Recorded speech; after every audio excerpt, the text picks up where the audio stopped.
Labdien, cienījamie lekcijas cikla apmeklētāji! Man ir liels prieks, mēs sākam 4. sezonu Latvijas Mūzikas akadēmijā.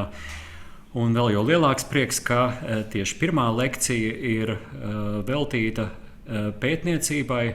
Un man ir iespēja uzaicināt 3 savus kolēģus, pateicoties Baltijas Vācijas Hochschulkantoru atbalstam. Tas ir Baltijas Vācijas augstskolu birojas, kas atbalsta pētniecību un atbalsta dažādas projektus, kur rezultātā mēs varam arī iegūt zināšanas un arī praksē uzsākt lietot to, kas zinātnē ir izpētīts.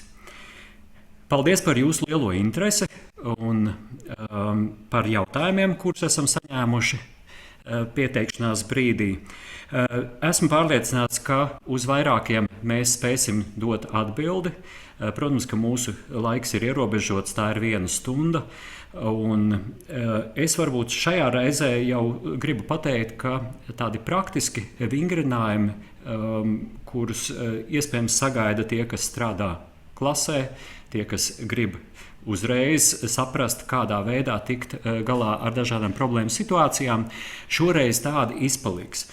Un es domāju, ka jūs sapratīsiet, kāpēc. Mēs vēlamies parādīt dzirdes uzmanības traucējumus no dažādiem skatpunktiem, parādīt to komplekso dabu, ilustrēt, cik dažkārt ir sarežģīti gan izmērīt, gan arī saprast, ko mērījums smadzeņu darbībā, ko mērījums uzvedībā un rīcībā, kuru mēs varam saskatīt, kā to visu saslēgt kopā un kādā veidā risināt tālāk, vēršot pētniecības atziņas uz praktisku lietojamību. Es šodien esmu kopā ar kolēģiem, kā jau minēju, un man prieks, ka arī Zoomā tiekas ar jums medicīnas doktora Betina Serolaha, radioloģe, pētniece, neirozinātniece Šveicē, mana kolēģe doktora Kristīna Mihaela Grosa, pētniece Heidelbergā, neirozinātniece, arī praktizējoša mūzikas terapeite un mūzikas pedagoģe, un neirozinātnieks un neirolingvists no Austrijas Markus Kristīners. Mēs vairāk kā 10 gadus strādājam kopā un pētām pavisam kompleksu problēmu, kas skar uzmanību, varbūt konkrētāk dzirdes uzmanību un ar to saistītos efektus, un es varbūt arī varu raksturot to kā problēmas situācijas. Šis projekts ir apjomīgs, un, lai veiktu pētniecības darbu, nereti ir vajadzīgi gan cilvēku resursi, kas, protams, nevis nereti, bet parasti, un arī ļoti liels finansējums. Un es varētu, kā Latvijas pētnieks, varbūt ar baltu skaudību skatīties uz to, kādi līdzekļi tiek atvēlēti pētniecībai citās valstīs, konkrēti Vācijā. Kā jūs redzat, no 9. gada līdz pat 20. gadam, 11 gadus, Vācijas valdība, Federālā izglītības zinātnes ministrija atbalstīja visas valsts mēroga projektu, zinātnes projektu, kurā tika pētīta mūzikas mācīšanās un ar to rosinātas izmaiņas smadzeņu darbībā, jeb neiroplasticitāte. Kādā veidā muzikālas darbības, gan spēlējot instrumentu, gan arī izmantojot balsi ikdienas treniņos, tās, protams, nav muzikas skolas, bet tās ir gan sākuma skolas, gan arī vispārējās izglītības mācību iestādes. Kādi ir tad tie efekti, kas var mainīt personību, kas var arī ietekmēt dažādas problēmas situācijas, un mūsu gadījumā tās ir situācijas, kas saistās ar uzmanības deficītu, ar hiperaktivitāti, bez hiperaktivitātes un arī mācīšanās traucējumus, jeb disleksiju. Pētījums notika 4 posmos, un šie posmi ir attēloti arī slaidā, iesaistot 220 sākuma skolas bērnus ar dažādu muzikālo pieredzi. Un tika mērīts 4 posmos, cik tad noturīgi ir muzikas efekti, un tos mēdz apzīmēt kā neirālos marķierus, skatoties, cik biezas ir šīs struktūras un kāds ir tas pārklājums. Vai pastāv muzikālam treniņam šie transfēra efekti, vai tie ir sasaistām ar plastiskumu, vai tieši mūzikas treniņš ir tas, kas veido izmaiņas, funkcionālas izmaiņas smadzeņu darbībā? Kā pārnest šos efektus uz jomām, kas nav saistīts ar mūziku? Mēs bieži runājam par valodu un mūziku, kāda ir savstarpējā miedarbe un arī efekti, ka viens otru noteikti sekmē. Un, protams, kādā veidā mēs ar mūzikas aktivitātēm vai muzikālām darbībām spējam risināt daudzas dažādas problēmas. Un šodien mums nav netiks skatīts, piemēram, autisma spektrs, bet mēs zinām, ka bieži vien mūzika ir viens no iespējamiem vai viens no vienīgais komunicēšanas veids dažādās situācijās. Un mēs arī ilustrēsim šodien mūzikas efektus, skatoties, teiksim, uz šo problēmu situāciju loku, uzmanība, dažādi spektri, uzmanības, ar dzirdes uzmanību un ar to saistītās problēmas un muzikāls treniņš. Šīs dienas lektori mēs esam 4, un mēs izvēlējāmies 2 valodas.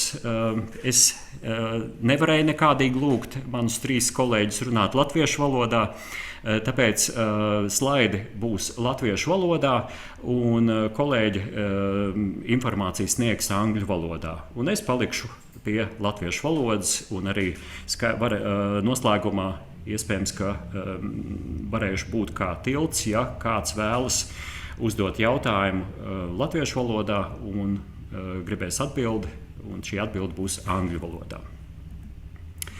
Tātad AMZEL projekts, jūs redzējāt, kā veidojas arī šis abreviatūra un varbūt tas ir putna veids, kas veidojas no dažādiem vārdiem, kā pirmie burti. Pētījums skatīja šādus aspektus. Tātad pirmais ir redzamā un neredzamā daļa. Un varbūt ar aci nesaskatāmā, kur ir nepieciešams dažādas aparatūras, tā ir magnēta rezonanses tomogrāfija, kas skatīja, kādas ir anatomiskās struktūras dzirdes garozā, tā atrodas deniņu daivā, un kādas ir izmaiņas, kāds ir biezums šīm struktūrām situācijās, kurās iesaistītās personas klausās, aktīvi darbojās muzicēšanā. Tika mērīta arī aktīva darbība, klausoties mūzikas skaņas. Smadzenēm tā ir aktīva darbība, izmantojot magnētu encefalogrāfiju. Un tieši šī projekta ietvaros, tātad tās ir ļoti apjomīgas un ļoti sarežģītas mērīšanas formas. Un dažkārt mums ir jādomā noteikti par to, kā radīt pieejamu situāciju, kurā mēs varam izmērīt tādā varbūt vienkāršākā veidā. Un pateicoties Hochschulkontora projektam, tad tas viens no mūsu uzdevumiem bija pārnest, skatīties, cik lielā mērā elektroencefalogrāfijas metode var dot līdzīgu vai atšķirīgu rezultātu, neiesaistot tik sarežģītas procedūras kā magnēta rezonanses tomogrāfija un magnēta encefalogrāfs. Mēs skatījām arī projekta ietvaros dažādas psihoakustiskās situācijas no vienkāršiem kognitīviem procesiem līdz sarežģītiem, vienkārši reaģēšanu uz skaņu, uz skaņas ilgumu, uz to brīdi, kad skaņa vispār tiek uztvērta un apziņai nosūtīta kā uztvērta un apstrādāta. Līdz pat muzikālam priekšnesumam, kurā iesaistītās personas varēja pilnīgi brīvi izpausties, un dažkārt šīs situācijas arī bija ļoti pārsteidzošas. Piemēram, pasteidzoties notikumiem uz priekšu, vienkāršās kognitīvās, kas veido arī šos sarežģītos procesus, bērni ar uzmanības traucējumiem izpaužas ar zemākiem rezultātiem, bet sarežģītās kompleksās procedūrās atsevišķas mērķu grupas, kur mēs sagaidītu varbūt pilnīgi citu rezultātu, spēja emocionāli un ļoti vispārīgi un ļoti detalizēti izpaust savas sajūtas mūzikā. Tātad muzikāls priekšnesums atšķirās no tā, kā šī mūzika vai skaņas un ritma skaņas tiek uztverts un apstrādāts. Un arī kāda ir mūzikas loma un treniņa loma mūzikas mācīšanās un plašāk mācīšanās ietvaros, skatot uzmanības deficītu, hiperaktivitāti, bez hiperaktivitātes un disleksijas gadījumus. Un tagad es dodu vārdu kolēģei Betinai Seralach, kura iezīmēs ceļu, kā tiek veidots šis diagnostikas process. Varbūt es varu nosaukt arī šo daļu par klīnisko daļu, kā mēra, kā vispār nonāk līdz tai saucamajai diagnozē vai sindroma konstatēšanai. Please, Bettina, stage is yours. Thank you very much for the kind introduction. Good afternoon, everybody. It's a pleasure to talk to you. I would like to talk about additional options for diagnosing attention deficit hyperactivity disorder using imaging techniques. And so attention deficit hyperactivity disorder, ADHD, is one of the most common neurodevelopmental disorders in childhood and adolescence, and this affects approximately 5% of the global population. And in up to 60%, the symptoms prevail into adulthood. ADHD is characterized by the symptoms hyperactivity, impulsivity, and/or inattention. And the International Classification of Diseases, so ICD-10, mainly distinguishes between two subtypes of ADHD, so that is attention deficit hyperactivity disorder with hyperactivity and attention deficit disorder without hyperactivity. And the diagnosis of attention deficit hyperactivity disorder is based on observable behavior, and it is often supported by standardized questionnaires, mostly completed by the patients or their families or social circles, including, for example, teachers. However, this approach can be at risk for subjectivity and at risk for cultural influences and regional differences. And ADHD and its symptoms can have a profound impact on various aspects of patients' life, on the society, on the economy, and on the healthcare system. So it is very important that we have an accurate and early diagnosis to initiate appropriate therapy. Next slide, please. And during my doctoral thesis at the University Hospital of Heidelberg between 2012 and 2015, we investigated the neuroanatomical and neurofunctional differences in the brains of children and adolescents with ADHD. And thereby we identified very disease-specific features in the auditory cortex. And after that, with the goal of confirming the general applicability of these disease-specific features across the lifespan, we conducted a research collaboration between the Cantonal Hospital in St. Gallen and the University Hospital of Heidelberg from 2018 to 2019. And there we measured 82 adults, so 27 with ADHD, then 30 patients with ADD and 25 controls. And we found the same disease-specific features in the auditory cortex. And before I present the results, I will now briefly explain the measurements we conducted during the two studies. Next slide, please. Thank you. So each participant attended two sessions. There was a magnetic resonance imaging of the brain of about 10 minutes. And there we performed, we wanted to assess the anatomical structure with a focus on the brain region specialized in sound processing. So that is the Heschel gyrus, here in blue and in red, and the planum temporale, the PT, in gray. And in addition, the participants completed a questionnaire to assess symptoms, the disease course, past and current therapies, as well as the socioeconomic background. And in the next session, next slide, please. we conducted a magnetoencephalography that took about 30 minutes, and there we measured the brain activity during the perception of sounds and tones. And here you see the MEG device and the results. Next slide, please. So now I would like to present the results of the MRI, which is shown here in the top row, and the MEG, which is shown in the bottom row. So first, I would like to begin with the MRI results. And the next slide, please.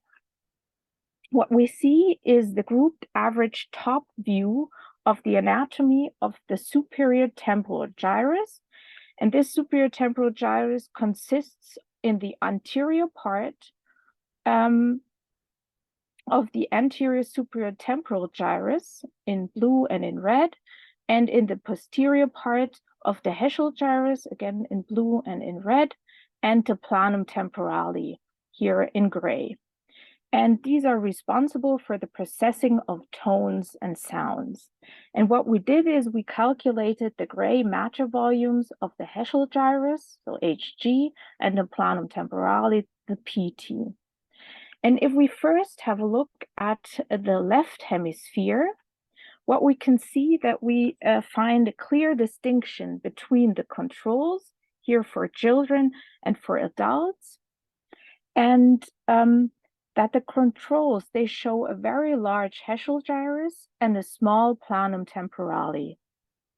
And this results in a high or a large Heschel gyrus to planum temporale ratio between 1.4 and 1.63 for children. And in contrast, if we look at the patients with attention deficit disorder and attention deficit hyperactivity disorder in children and in adults, what we see is that they have a small Heschel gyrus and a large planum temporale. And this results in a Heschel gyrus to planum temporale ratio of a maximum of about 1. And next slide, please. And if we now look at the right hemisphere in red, what we can see that we now can get a finer distinction between attention deficit disorder and attention deficit hyperactivity disorder. And what we can see is that in contrast or compared to the ADHD group, the ADD group, they have in the right-hand side a large Heschel gyrus and a small planum temporale, resulting in a large Heschel gyrus to planum temporale ratio of about 2.28 in children and about 2.2 in adults. And this is very similar, about 2.0 in adults, and this is very similar to the ratios we can see in controls. And in contrast, the individuals with ADHD, they have compared or similar to the left-hand side, also in the right-hand side, they have a small Heschel gyrus and a large planum temporale, which results in a small Heschel gyrus to planum temporale ratio, what we can see here, and for adults here. And now I would like to continue with the MEG results. And what we can see here are the group average source waves in response to various musical instruments and artificial sounds for the right hemisphere, here depicted in red, and for the left hemisphere, here depicted in blue. And what we can see is if we look at the controls, that they process sounds and tones very symmetrically here in children and here in adults. So very symmetrically and very simultaneously. And in contrast, if we look at the curves for ADD and ADHD, what we can see here is that they have a time delay and a very asynchronous processing pattern, which with a typical delay of about 17 to 19 milliseconds in children and about 5 to 8 milliseconds in adults. And this fact we can visualize by imagining a concert where every tone played has also an echo. And furthermore, if we look at the amplitude of the patients with ADHD, what we can see is that in the right hemisphere, so here in red, we have a diminished or reduced amplitude in the right hemisphere for these patients with ADHD. So in conclusion, what we can say is that when we combine all these features from the MRI and from the MEG, this allows us to differentiate between controls, ADHD, and ADD. So now is the question, what is the outlook and what are the future avenues? Next slide, please.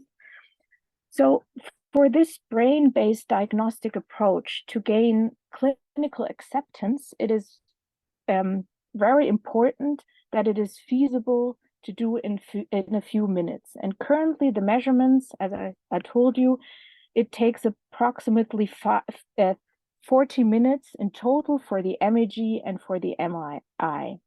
And at the moment, this cannot be significantly reduced with the current technology. So, and the analysis at the moment can only be reduced from 8 hours to 2 hours with a lot of experience. So as a next step, what we hope is that with the application of artificial intelligence, we can further reduce the analysis to a few minutes. That will be really great if that works. So what we heard is that the current diagnostic approach primarily focuses on behavior. And with the 2 studies we did, we can see that independent of behavior, brain morphology and brain function can provide useful additional information for an accurate diagnosis.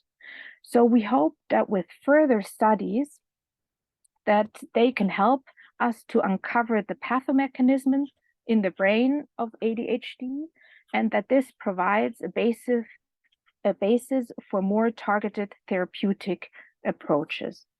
Thank you very much for your attention.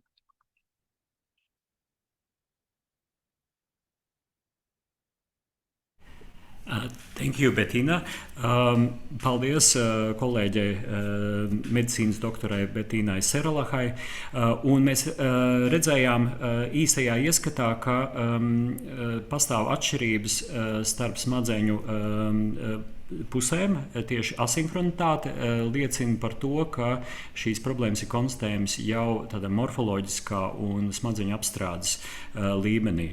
Un šobrīd mēs pārējām pie tā saucamās redzamās daļas, jo, kā jau Bettina minēja, tad, ja šī apstrāde notiek atšķirīgā veidā, izmantojot šīs divas biometriskās metodes, kādas ir izpausmes tajā saucamajā redzamajā daļā, kurā bērns jaunietis muzicē, kurā viņš izpaužas valodā, un kādi ir šie būtiskākie atšķirības komponenti vai atšķirības jomas, kurā tad mēs varētu, izmantojot smadzeņu apstrādes īpatnības, pielāgoties un varbūt arī izstrādāt pavisam individualizētus un specifiskus treniņus gan skolā, gan arī terapijas ietvaros.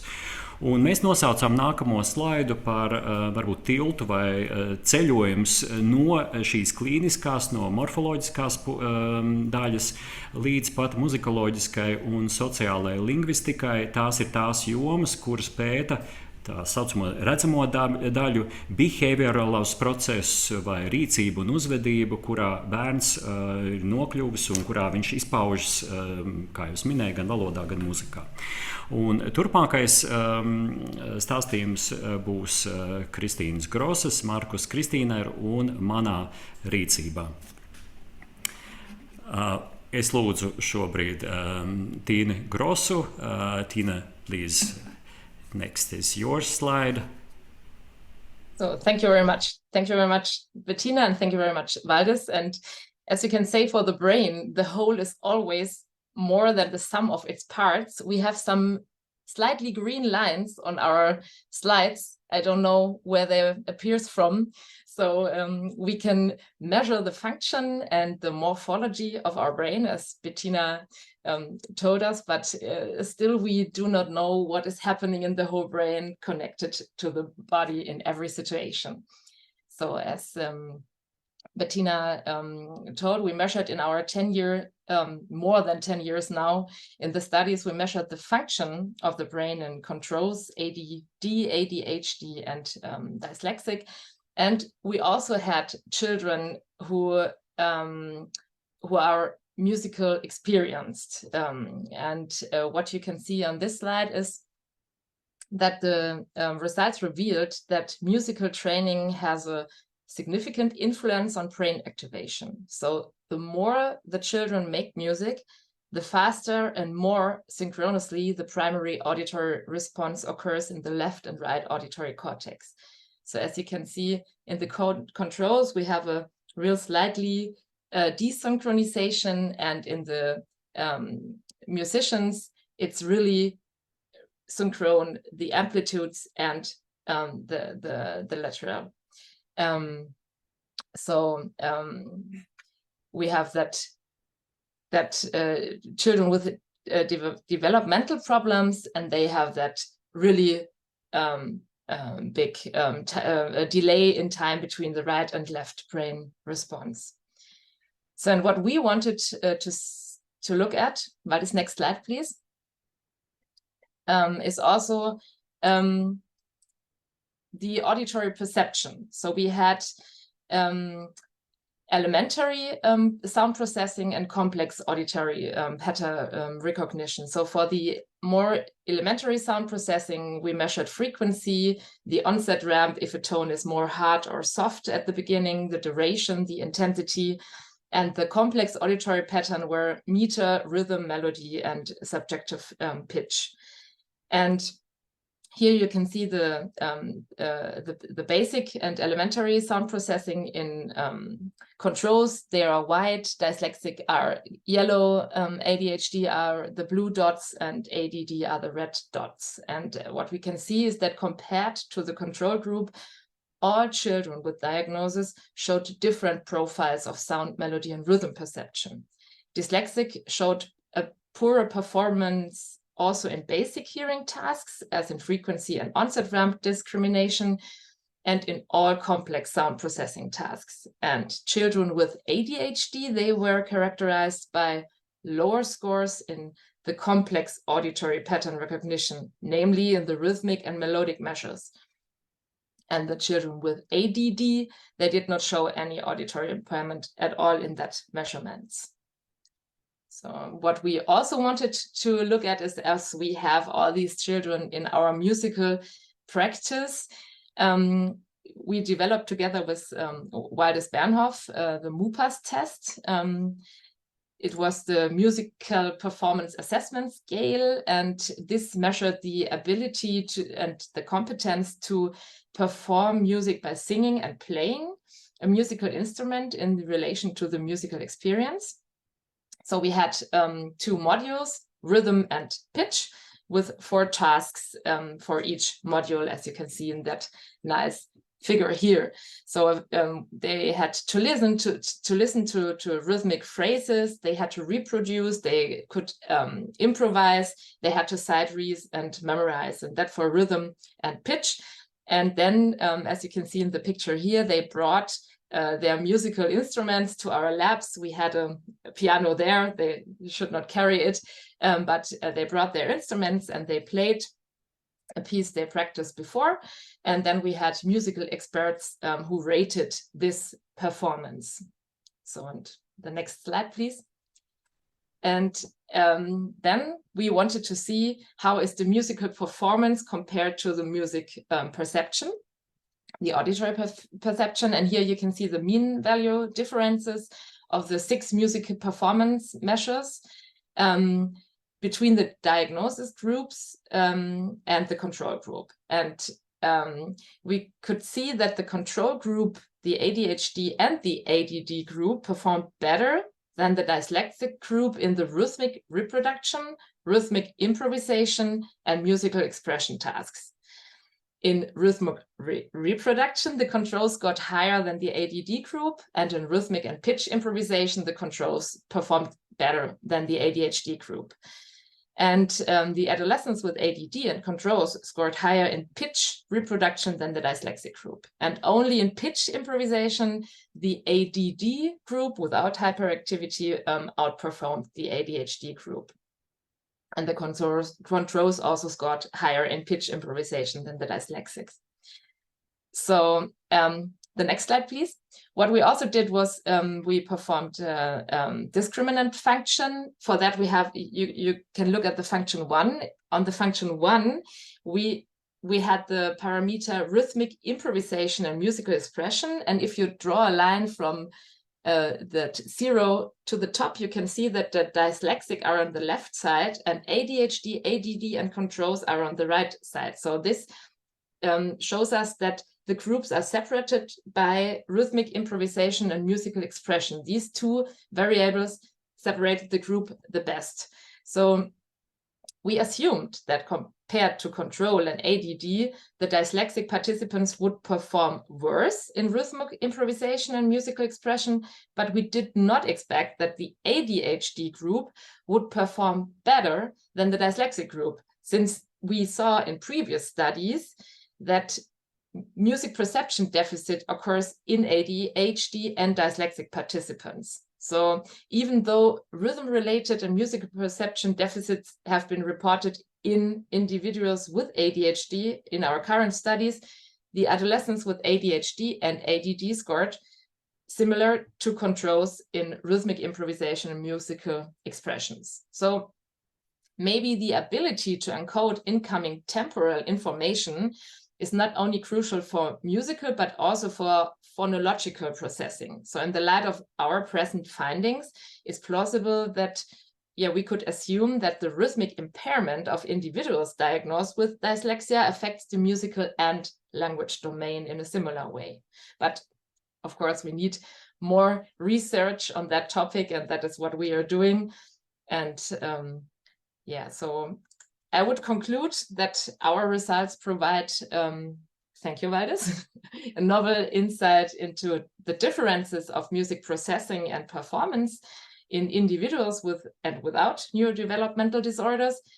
We could have a better understanding of these distinct differences in musical performance and that the underlying neurobiological factors, and that this may help to develop tailored prevention or interventions for individuals with ADHD, ADD, and dyslexia. So, of course, what we could say now is that this should also include sensory motor training and the training of fine-grained auditory skills, such as pitch, timing, and timbre perception tasks. This is what we can say now. And as we are always in progress and do a lot of more studies, Dr. Marcus Christina will talk now about the relationship between music and language in different domains. So many thanks, Tina, and many thanks to all the others, and of course to everyone who is here. Now I have the chance to talk a little bit about something which is slightly different, but very important for music research. Why? Because language and music overlap. And when is the overlap the most important to music? We can say when a new language is learned. Why? Because if I have no knowledge in a language, like me in Latvian, then I have difficulties to understand the meaning. So when I tried to learn Latvian, I did the most fundamental thing. My teacher said to me something and I had to repeat it. And it was like, Kāds laiks ir šodien Rīgā? And now I understand it. Of course, my pronunciation is terrible, but this is what, of course, is the case, what you need to do when you start learning a new language. And this is phonetics. I have no idea about the content, and there it's very similar. So we have music is very acoustic phenomenon, and language is the same when it's in the beginning stages. And this offers some chances because we have one more faculty, language, where we can say, if we get the same result with language and with music, then we have another test situation where we could say, okay, we can transfer one result to the other. And this is why I do a lot about language and music. So, and here you see two measurements, the language production tasks and the perception tasks. And I think that we need to differentiate that, because my colleagues already said there might be a perceptual deficit. There is also the idea of impaired performances, which is more a sensory thing, something what we perform. And this is important also when we have language and music. So we have a difference between speech production, which is something I just repeat, or speech perception. A speech perception task is just a listen, and then I try to remember. And then, for example, imagine a situation where you listen to different fragments in languages, and then you hear one fragment again. You should say, okay, this was this or that. This is very common. And this is how we measure early speech perception. So using languages which are not understood, and then we can say, okay, hear it again. Was it the same or not, or different? It's like when you evaluate melodies. You listen to two melodies, and then you would say, oh, was it the same or different? Okay, so these are the two main measures. The one measures pure perception, and the other one measures more sensory information, how well you can imitate that. Next, please. So, and when we have here the music measurements, then we have a similar part. So we have singing ability, yeah, which is very much like pronunciation, yeah. It could also be a music performance that someone plays on the piano, which is also a sensory experience, yeah. So which means this is a very similar approach to pronunciation tasks, and again, music perception tasks. And here, my colleague, Dr. Groß, already said about complex and basic or elementary music tasks. And here, we use very often complex music tasks. What does this mean? You listen to a melody like do, do, do, do, do. Second, do, do, do, do, do. Okay, so I'm not so good like you, but you recognize there was a change in the second statement, and people have to recognize that. And this is a task which is really complex, yeah, for many people. So, but when I just have the situation where I need to say, is one tone higher or lower, like doot, doot? Okay, so very easy. Okay, so, and these are the measurements what we use very often in the research, which will come soon. Next, please. So, and this is something what we've published some days ago, and which focused on ADHD, yeah, and on control groups. And there we used music and language tasks, yeah, because my colleagues worked a lot of, on musicality tasks, and we said, can we replicate that with musicality tasks? And we used complex language tasks, yeah, lengthy elements where they had to remember more things, not just a single thing, and complex music tasks. Next slide, please. And then we found out that we could separate the music-educated group and the musically naive group from the ADHD group. You see them in the red dots, based on both musicality measures and language measures. And what we also found out, that this separation just takes place when things are complex, but not simple. Yeah, and this is the most important thing also for you as teachers, that you can say, okay, if someone has a perceptual difficulty, then it must not mean that the simple processes are impaired, but just the complex ones. Because then you have some ideas, or probably you have some ideas in mind that, okay, how can I make complex processes simple? Next, please. So before we talked about perception, these were perceptual tasks, but I also said about singing and pronunciation, there are so many similarities. And this is what I want to focus on now, and this also focused on the on this publication, what we published last year, which was about singing ability and language ability. What we did is we asked participants about their singing behavior during childhood. Yeah, did they sing a lot? When did they sing? And so on. And so we tried to assess this picture in a way, and then we could decide or distinguish between people who sing very often, on average, or seldom. I can give you a secret, I sing very often, yeah? And then the result was that we found out those who sang very often were really good in imitating 8 different languages from different countries, yeah? And they were significantly better than those who did not sing, but not as children, but as adults. So this seems to be a certain kind of plasticity where we could say, okay, this motoric component, this practice seemed to have some effect, which probably also lasts into adulthood.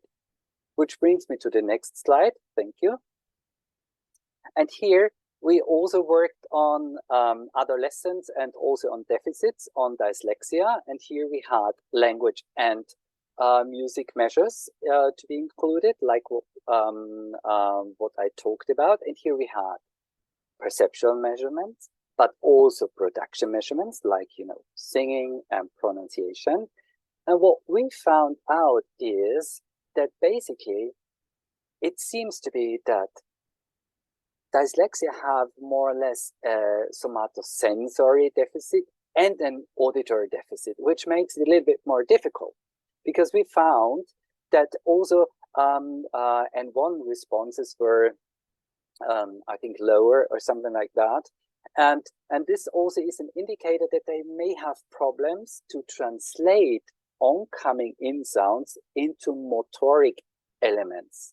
So which means this might be also one reason why we recognize that individuals with dyslexia seem to perform lower than individuals with ADHD. This could be one assumption. Of course, still we are in progress.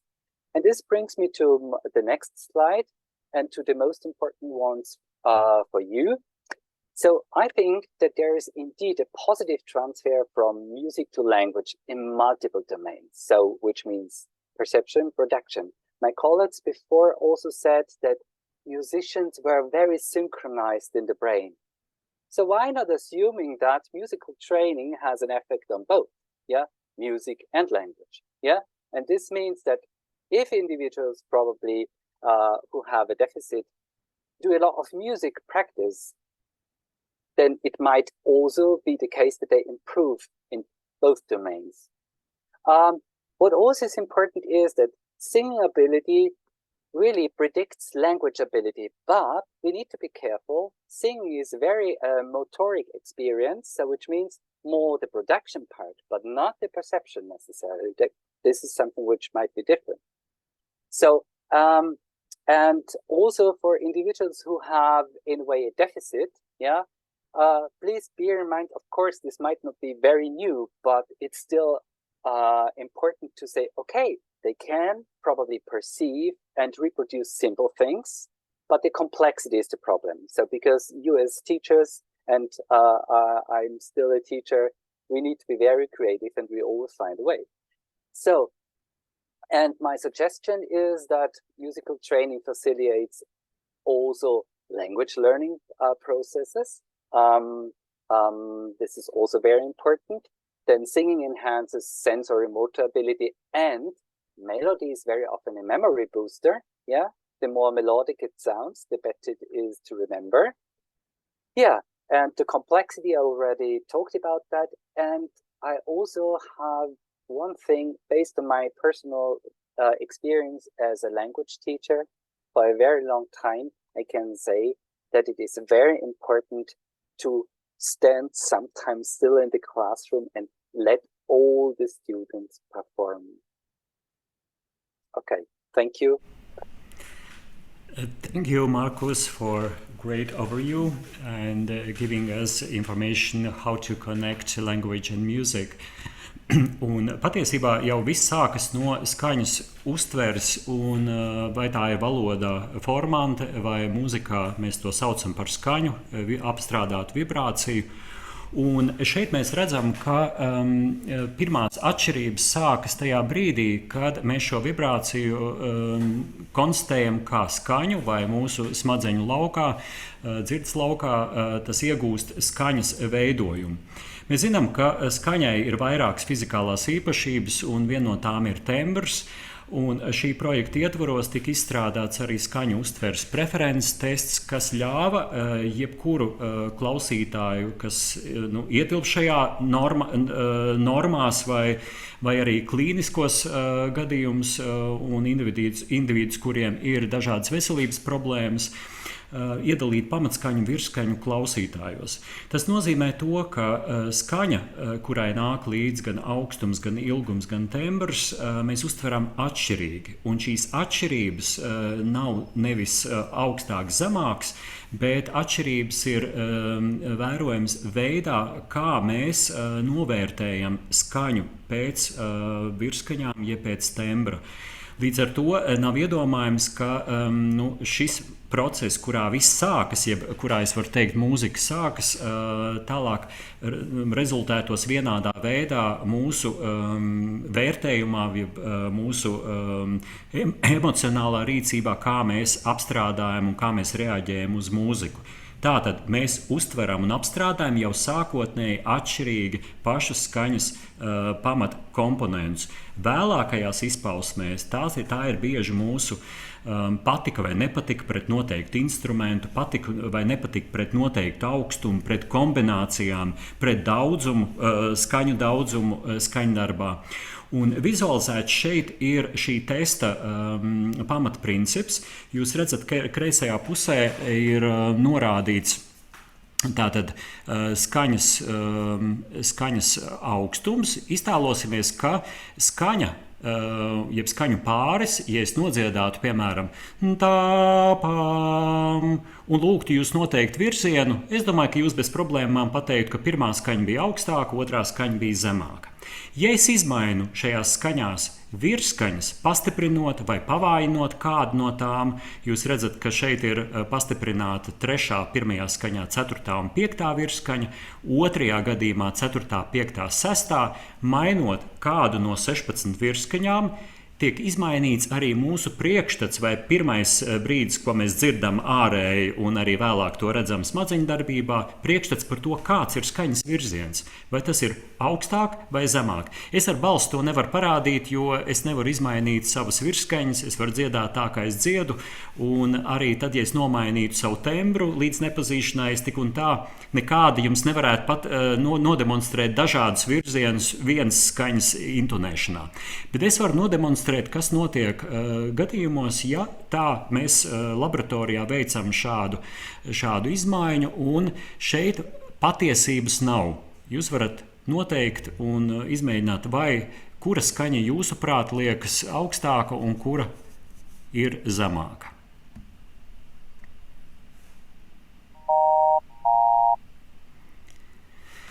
Es neminēšu pareizo atbildi, bet iespējams, ka jūs tāpat kā es dzirdējāt, ka skan gandrīz vai 3 skaņi kopā. Nē, tā ir viena skaņa, kurai ir izmainīts virsskaņas. Vienam tas šķiet virziens uz augšu, un vienam tas šķiet virziens uz leju. Klausoties 162 toņu pārus, mēs zināmā mērā zaudējam modrību, jeb mēs automatizējam darbības, un tādā veidā ir iespējams noteikt, kādi mēs esam kā klausītāji. Līdz ar to, piemēram, varētu klasē radīt problēmas instruments klavieris, jo tas ir vienots visiem, kaut gan mēs esam ļoti atšķirīgi. Šeit jūs redzat 2 mūziķu profilus. Jūs redzat kreisajā pusē mūziķi, kurš ir izteikts virstoņu klausītājs. Iespējams, ka šim klausītājam būs, ja šis klausīšanās veids ir trenēts kā dziedātājam vai, teiksim, instrumentu spēlētājiem, instrumentā ar ļoti bagātīgu virsskaņu rindu. Un labajā pusē jūs redzat mūziķi, kuram ir izteikts pamatfrekvenču klausītāja šīs preferences. Tas nozīmē, ka viņš noteikti balstīsies uz pamatfrekvenci, no kuras vēlāk izriet visas virsskaņas. Atšķirīgie klausītāju veidi bieži satiekas kopā, un šie abi mūziķi nodarbojas ar vienu to pašu, ar dzirdes treniņu, ar solfēdžo, atrodas klasē, katram, protams, ir sava klase, katram ir savi bērni, jaunieši, bet šie profili ir krasi atšķirīgi. Un šeit es varētu varbūt apvienot to, kas ir iepriekš teikts, sākot no morfoloģijas līdz pat izpausmēm, no skaņas uztveres līdz muzikālam priekšnesumam. Mēs, protams, ka sagaidām to, ka, ja smadzeņu darbībā ir redzama šīs izmaiņas, vēlāk tam noteikti vajadzētu kaut kā rezultēties arī darbībās. Nu, piemēram, ja nespēja apstrādāt smadzeņu darbībā skaņu, vai apstrādā īpatnēji vai atšķirīgi, tad arī šīs izpausmes mūzikā noteikti varētu būt atšķirīgas.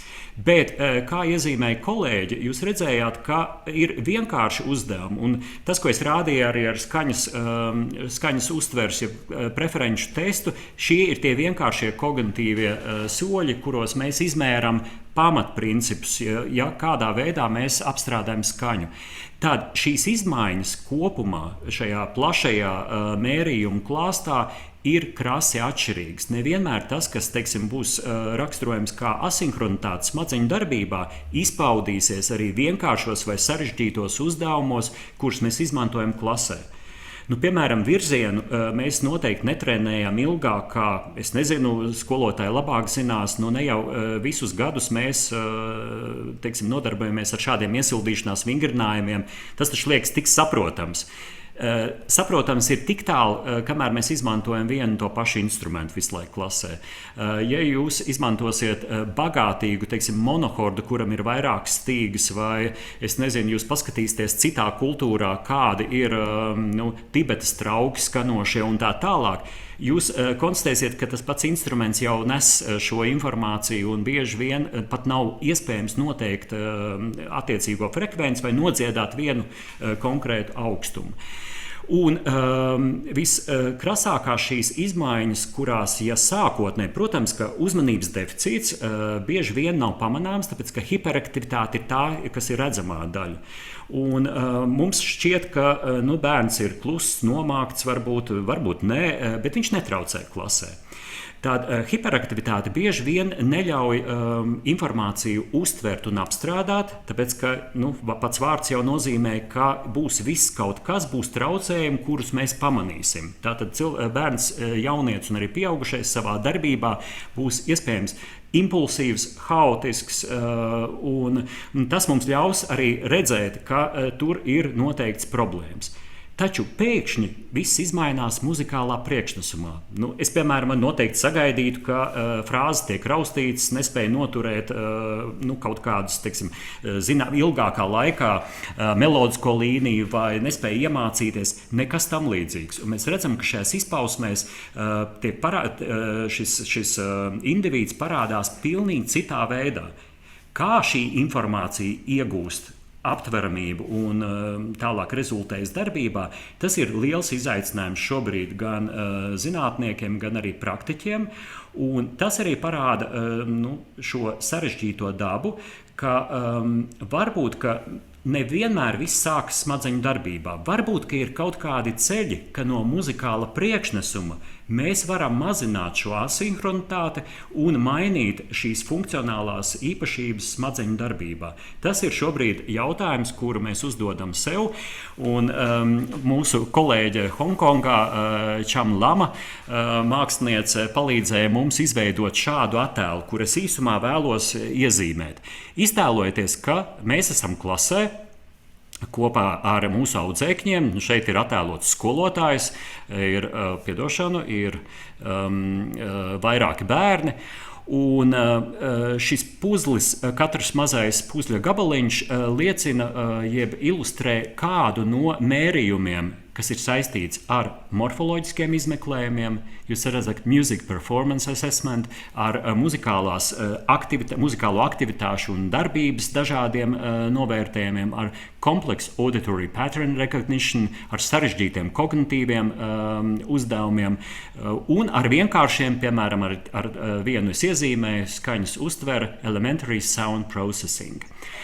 Un, ja šajās visos līmeņos, un kopumā tie bija 7 dažādi līmeņi, kuros šī problēma zona tika mērīta, ja viss labi sajiet kopā, tad iespējams, ka tas izskatās kā puzļa gabals, kurā viss harmoniski notiek.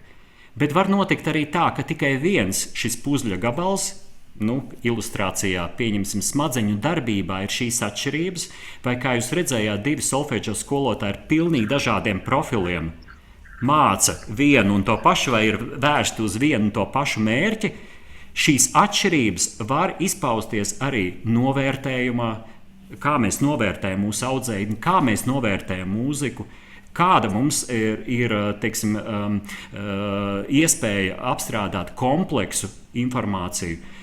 Pat arī, teiksim, novērtējumā, cik precīzi mēs esam intonācijas novērtēšanā un intonēšanā paši šajā procesā. Un varbūt, ka arī šajos uzmanības traucējumos vai dzirdes uzmanības traucējumos ir kaut kāda neredzamā daļa, kas ir saistīta ar smadzeņu darbības īpatnībām. Tātad, lai izveidotu vienotu metodi, es neredzu šobrīd nekādu iespēju, kas, teiksim, nosauciet, ja man prasītu, nosauciet lūdzu 4-5 vingrinājumus, kurus trenēt.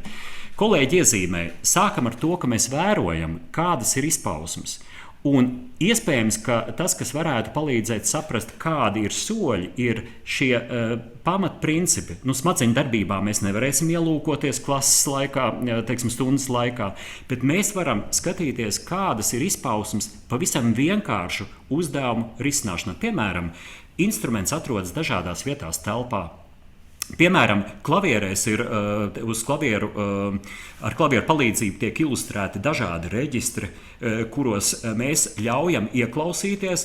Mēs skaņas ilgumu mainām un mainām no īsākas, garākas. Protams, ka tur labāk palīdzētu tie instrumenti, kas ir akustiski, varbūt bagātāki veidot dažādas skaņu nianses. Sākam ar tādiem vingrinājumiem un tādiem eksperimentiem klasē, un tālāk nonākam līdz varbūt sarežģītām, kompleksām kognitīvām darbībām, kuras izpaužās bieži vien nodzied no lapas, atkārto tā saucamie atmiņas vingrinājumi, vai tas bija līdzīgs, vai tas bija atšķirīgs.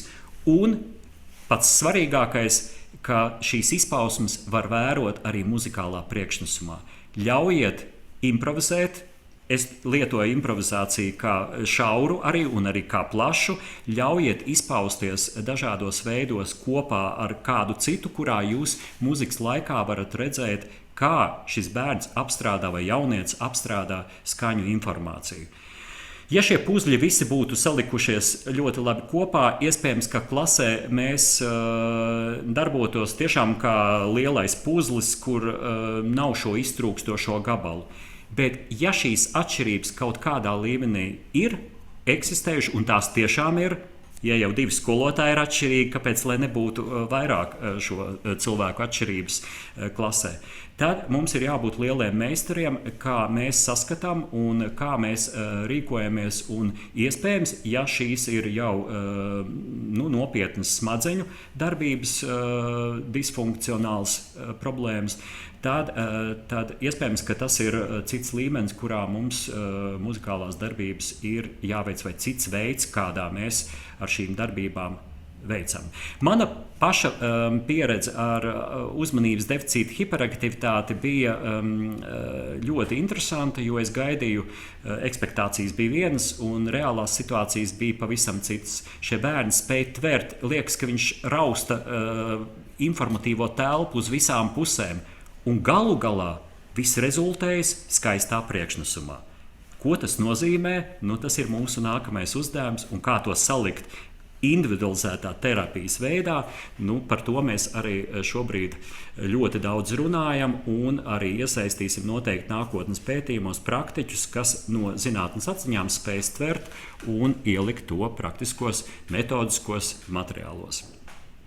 Ar to es arī beidzu, un es saku lielu paldies kolēģiem. Mēs esam saņēmuši arī jautājumus.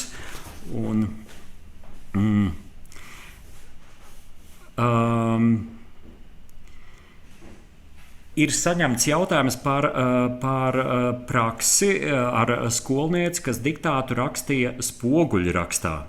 Piemēram, T53 uz augšu, bet raksta uz leju. Un tāpat ar sarežģītākiem diktātiem. Tātad es jautāšu arī kolēģiem, un das Problem ist mit einem Quintakkord. Zum Beispiel, was bedeutet, dass hört man eine musikalische Information, zum Beispiel einen Dreiklang, und schreibt man abwärts. Das heißt, hört man anders als enkodiert in einer schriftlicher Weise. Wäre möglich, eine kurze Antwort zu finden oder braucht man mehr Informationen? Das wäre die Frage an Kollegen. Hört man anders als zum Beispiel in Spiegelweise, schreibt man abwärts? Should we talk in English or in German now? Sorry. Confusion. Confusion in the brain. Okay. So Tina, you could understand. So there is that phenomenon that if you learn to write with your left hand, and then you were told to write with your right hand, then in writing, these children or adolescents or adults are able to write in the opposite way. So this is something in the brain they can do if they learned it otherwise. So, but for that music thing, I don't know. Maybe it's something which was understood in another way in childhood. So we as I told, we talk, but we don't know what is going on in the brain. What does mean? Yeah, what does he understand or she? So maybe it was learned, or it's a phenomenon, I don't know. Maybe we need more information about that specific case. So. But direction perception is usually connected with this amusia. Can it be the case? For example, the teacher is playing the triad up, yeah. But the student or schooler is writing the opposite way, down. Yeah, but you have to learn that up is up and down is down. Yeah. So in my singing practice, my teacher always say, don't sing up and down. You should get your notes like that, because our voice cords, they don't know up and down. They just know tension or more tension or less tension. So this is the thing what you have to learn, that up is up and down is down. So maybe this is something. And if the teacher would change the description of direction, for example, using the colors, now is the green, now is the blue. Listen, which one? And try to follow this instruction. Maybe it could be. What is with the practice? If we have musical practice, does he sing it the way, or does he sing it the other way? Do we know that? No, I have information just about playing and writing down. It's like a dictate, yeah, for the music. Okay. Transcribing actually from the playing. Sorry to say something, even if I'm not an expert, but there is something similar in language, yeah. And when you look at children, yeah, in German, chocolate, yeah, the word Schokolade, children always say lade, so which means the end position, and adults usually say Schoko, so which means the front position. So this could be a developmental thing. The question for me is always, if it's correct, does it matter at all? Where he starts or she starts, and if the thing, this might be a developmental aspect or something which has been trained in a different way. I don't know why, but this phenomenon is usually something which is developmental. Yeah, in that case, there could be something which has happened in a different way. I don't know, but that could be one option. Yeah, and the other option could be that he is perceiving it with more spectral or fundamental tones. Maybe this could also be that he is more attentive to other parts of the sounds. By changing the instrument, maybe it will be also possible to see the differences. For example, playing the violin as instead of piano, or changing the instrument with the overtones, with the spectral aspects, and what happens if you change something. Is it the same? But it's already connected with this. The sound is connected with some behavior for writing. Paldies, tas bija vienīgais jautājums, un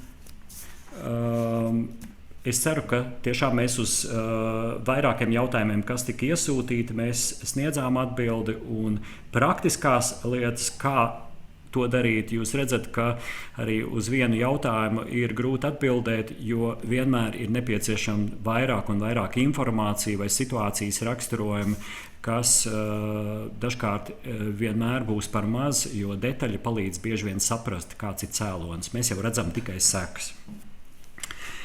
Es saku paldies visiem. Thank you very much, my colleagues, and it is always a pleasure to work with you in a team. And thank you for your time and today your lecture. Un liels paldies klausītājiem un arī skatītājiem Zoomā, un mēs ceram tikties ar jums mūsu nākamajā tikšanās reizē. Es jau ceru, tas ir nākamā mēneša beigās. Uz redzēšanos!